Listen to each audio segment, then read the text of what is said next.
la communauté d'agglomération. Elle devra pouvoir aussi, Bénouville est idéalement placée entre Caen et Ouistreham, et elle a à faire valoir pour le coup des attraits de stationnement facilité et d'espaces disponibles qui peuvent intéresser un certain nombre de professions. Et enfin, il faut nouer ou renouer un partenariat fort avec Blainville-sur-Orne qui est proche de nous, que ce soit un partenariat culturel autour de toutes les actions, avec notamment les actions, les programmes de l'OMAC, de la médiathèque et puis du carnaval, pourquoi pas, mais également au cours d'un projet d'urbanisme pour le terrain de la clôture qui puisse être articulé avec le développement de Blainville, notamment par l'accueil d'activités complémentaires à l'accueil de la zone commerciale blainvillaise. Parce que, évidemment, le Leclerc de Blainville, il semble difficile d'envisager qu'il ne se construise pas.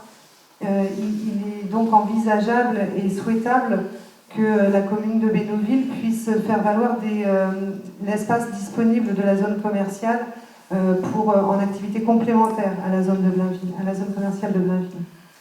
Et enfin, pourquoi pas envisager un partenariat espace vert avec les communes avoisinantes pour faire échanger du matériel notamment, ou créer des serres communales, ou pourquoi pas échanger des savoir-faire. Voilà. Et alors, je ne sais pas si c'était encore écrit. Non. Et un dernier point dont je voulais vous parler, c'était que les communes riveraines du canal, toutes les communes riveraines du canal, devraient pouvoir établir une coopération pour pouvoir organiser ou célébrer des événements tout autour du canal. Voilà. Quant à l'économie locale, il est indispensable également que nous soutenions les acteurs de l'économie locale, notamment toutes les entreprises qui siègent sur Bénouville. On a pu dénombrer une vingtaine d'entreprises du bâtiment qui sont installées sur Bénouville, et il nous semble essentiel effectivement que ces entreprises du bâtiment aient un accès privilégié aux marchés et aux travaux qui pourront se tenir sur la commune et dans les locaux communaux. Notamment, par exemple, pour les marchés locaux, en ayant recours à l'allotissement. Alors c'est peut-être un peu technique, mais ça permet à des petites entreprises de répondre à une certaine partie d'un marché public. Voilà. Il faudra également mieux prendre en compte les flux touristiques, mais ça, Delphine vous en a parlé déjà, alors je vais pas reprendre ce qu'elle vous a dit. Le transport et la mobilité, Vincent vous en a parlé tout à l'heure. Évidemment, vous n'êtes pas sans savoir qu'il y a un souci de transport sur Bénouville, qu'il n'y a pas suffisamment de transport en commun, que les parents d'enfants qui ne sont pas encore propriétaires d'une voiture ou qui n'ont pas de permis de conduire, moi j'en faisais partie, on ne cesse que de faire des allées et venues pour emmener les enfants à Blainville ou à Caen.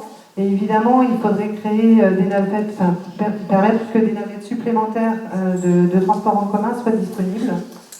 Et puis, alors le transport et la mobilité, c'est aussi permettre, pourquoi pas, que les enfants puissent, notamment les enfants, mais les plus grands aussi, puissent se déplacer sur Bénouville en vélo et en toute sécurité.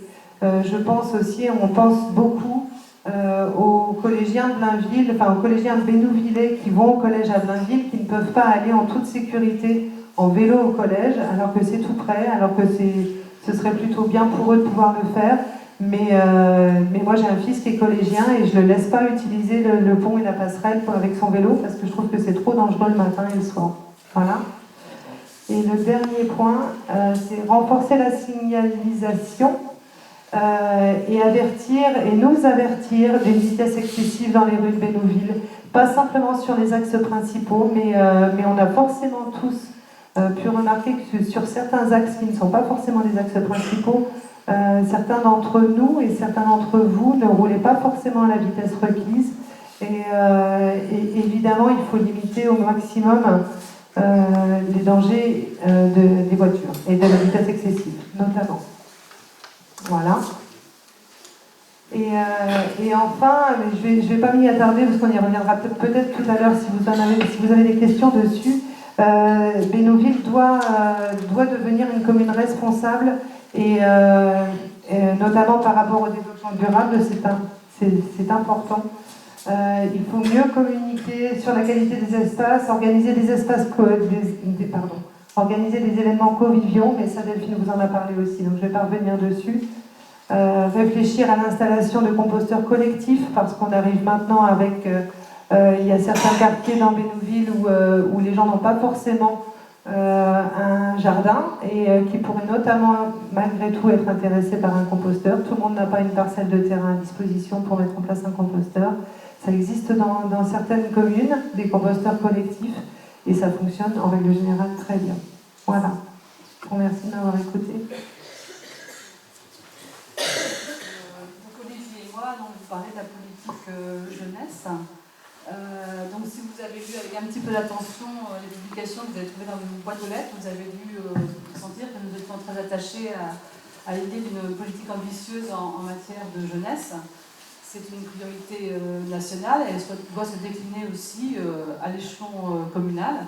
C'est la raison pour laquelle aussi on a souhaité organiser ce fameux débat public dont vous a parlé Vincent, qui avait lieu le 4 mars sur la politique jeunesse.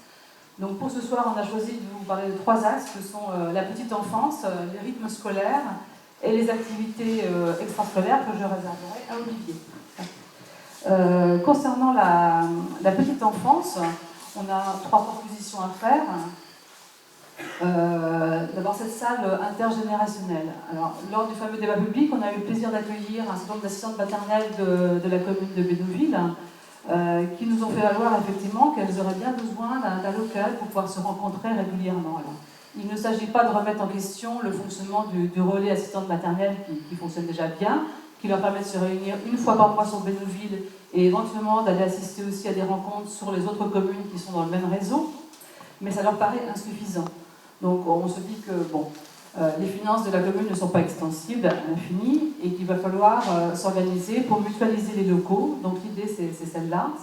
On a déjà des locaux qui peuvent être utilisés par d'autres associations et il faudrait étudier, réfléchir tous ensemble sur la meilleure manière d'utiliser à plein régime ces locaux-là. Voilà. Donc ça c'était la première idée. Alors en découle l'idée effectivement qu'il faudra peut-être soutenir la création d'une association des assistantes maternelles. Et on est prêt à s'y engager, puisque s'il y a utilisation des locaux, pour des raisons de sécurité d'assurance, il vaudrait mieux effectivement que ça soit soutenu par une association. Le troisième point, c'est la création d'une aire de jeu et de détente à proximité des écoles.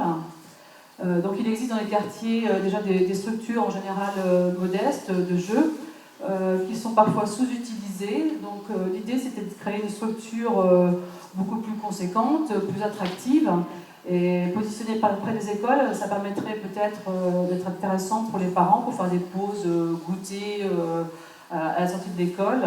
Ça permettrait aussi à des parents qui n'ont pas d'enfants encore scolarisés d'y venir, et puis toujours aux assistantes maternelles de venir aussi. Donc ça permettrait peut-être de créer un lien social sur le thème de l'enfant. Voilà ce qu'on avait à vous dire pour ce qui était de la petite enfance. Alors le sujet un petit peu plus gros sont les rythmes scolaires. Donc tout d'abord, peut-être vous faire un résumé de ce que va être la rentrée 2014 pour ceux qui ne sont pas tout à fait au fait des rythmes scolaires. Donc, en préambule, je dirais que c'est une réforme qui s'est mise peut-être en place dans la précipitation, puisque le décret date de janvier 2013. Et c'est peut-être la raison pour laquelle il y a eu beaucoup d'articles dans les journaux critiquant cette réforme, mais je crois que la critique portait plus sur la précipitation dans laquelle elle devait se mettre en place, puisqu'il était prévu une mise en place à la rentrée 2013. Alors en fait, seuls 17% des communes ont mis ça en place à la rentrée 2013. Et finalement, quand on écoute ce que disent l'association des maires de France, 80% des maires qui l'ont mis en place en sont plutôt satisfaits. Donc pour Bénouville, ça sera à la rentrée 2014. Il y a donc eu un comité de pilotage qui s'est mis en place avec la municipalité actuelle pour déterminer un peu quelle pourrait être l'organisation de la semaine scolaire. Donc ce comité de pilotage regroupait l'inspectrice de la circonscription, les enseignants, 2 représentants de la municipalité, 2 représentants des parents d'élèves et les animateurs de la Ligue de l'enseignement qui travaillent déjà sur la commune. Donc il y a eu une proposition d'organisation de la semaine scolaire qui a été transmise au directeur académique des services de l'éducation nationale, et c'est lui qui arrête la décision. Donc cette décision est arrêtée. Donc pour Bénouville, ça sera donc la semaine de 4 jours et demi, bien sûr. Les cours auront lieu maintenant le mercredi matin de 8h45 à 11h45. Pour les autres jours, les journées seront donc un peu allégées, puisqu'on passera de 6 heures de cours à 5h15. Donc le matin, maternelle et élémentaire auront toujours classe de 8h45 à 11h45. Par contre, les répartitions sont différentes entre maternelle et élémentaire pour ce qui est de l'après-midi. Donc l'après-midi, pour l'élémentaire, des activités périscolaires qui seront donc organisées par la mairie seront placées en début d'après-midi, de 13h30 à 14h15, et ensuite auront lieu des cours jusqu'à 16h30. À la maternelle, en revanche, ça sera le contraire. Il y aura d'abord les cours, et ensuite à 15h45, les activités périscolaires jusqu'à 16h30. Alors bon, on peut avoir un certain nombre de critiques sur cette organisation. Il faut savoir que c'est compliqué et que de toute manière c'est une affaire de compromis. Donc il y a des avantages et des inconvénients. Pour la maternelle, il n'était pas question de changer les rythmes de l'enfant, et donc il y a la sieste, donc on n'allait pas les réveiller pour les activités périscolaires évidemment. Donc voilà pourquoi elles sont placées en fin de journée. L'inconvénient qu'on peut y voir, c'est que les enseignants partant à 15h45, il y a peut-être un risque de fragiliser un peu le lien famille-école, puisque les parents qui viennent à 16h30 après les activités périscolaires ne verront pas les enseignants. Concernant l'élémentaire, là aussi, je pense ce qui a prévalu, c'est les rythmes biologiques des enfants. On sait que les pics de vigilance sont plutôt vers 14h30 jusqu'à 16h. Donc voilà pourquoi on a plutôt placé les activités périscolaires en début de séquence, l'après-midi, en réservant le temps de vigilance meilleur pour les enseignants après. La critique qui a pu être formulée par les enseignants, c'est qu'effectivement, ça leur allonge leur durée de travail sur place, puisqu'ils reprennent plus tardivement et ils finissent à 16h30. Bon, on peut reciter d'autres inconvénients ou avantages. Partant de cette organisation qui va se mettre en place, on a un petit peu réfléchi au coût de la réforme. C'est important, les coûts. Voilà. Donc, on s'est inspiré un petit peu d'un article qui est paru dans l'Express en novembre 2013, qui faisait un petit peu la synthèse de ce qu'on pouvait observer dans 16 villes qui ont déjà mis en place la réforme des rythmes scolaires. Donc, on voit bien qu'il y a des résultats qui sont très hétérogènes. Donc, vous ne voyez peut-être pas partout, mais dans le fond, en premier, là, c'est Paris.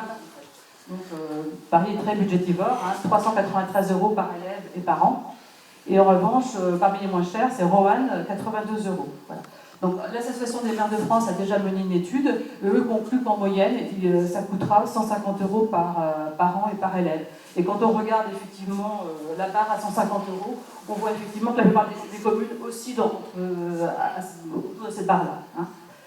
Donc 150 €, ce n'est pas forcément ce qu'il va falloir payer par la commune, puisque vous avez en rouge la participation de l'État. Donc l'État a débloqué un fonds d'amorçage qui a déjà bénéficié aux premières communes en 2013, qui sera reconduit en 2014. Mais comme c'est un fonds d'amorçage, il n'a pas vocation à être pérenne, donc il est probable qu'à la rentrée 2015, il n'y aura plus d'aide.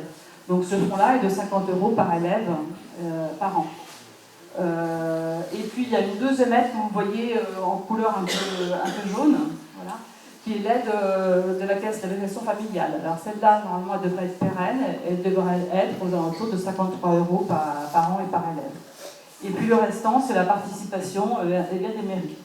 Vous en avez juste une en violet. En fait, c'est une commune qui demande une participation des familles. Donc, mais c'est très exceptionnel, puisque le principe, c'est quand même la gratuité, parce que ces activités périscolaires, elles ont pour but aussi de réduire les inégalités sociales et scolaires. Et donc, si on commence par faire payer les familles, on verra les familles toujours qui ont les moyens de payer, et les enfants qui en ont le plus besoin ne viendront pas. Donc, sur Bénouville, je pense que le principe, c'était d'appliquer la gratuité, et on est complètement d'accord avec ce principe-là. Donc, les propositions que nous pouvons avoir à faire en matière de rythme scolaire, c'est l'idée qu'il faut continuer le partenariat mis en place avec la Ligue de l'enseignement, qui déjà travaille au point jeune, au centre de loisirs, sur la pause méridienne. Donc la Ligue de l'enseignement est une association d'éducation populaire qui agit à l'échelon national et qui se décline à l'échelon départemental. Elle est de tout temps une partenaire de l'école, dont elle partage les valeurs. On y rencontre des gens particulièrement bien formés aux techniques de l'animation, donc il n'y a aucune raison de remettre en question le travail accompli ici par la Ligue de l'enseignement. Simplement, dans le cadre de la réflexion sur les activités périscolaires, on souhaite quand même que puissent être associées aussi à cette réflexion les associations locales qui peuvent être aussi un pôle ressources pour la mise en place de ces activités périscolaires. Donc il faut élargir le champ des acteurs. Donc, ce changement dans la semaine va forcément induire aussi des changements dans l'exercice peut-être professionnel des parents. En tout cas, il faut leur faciliter la vie.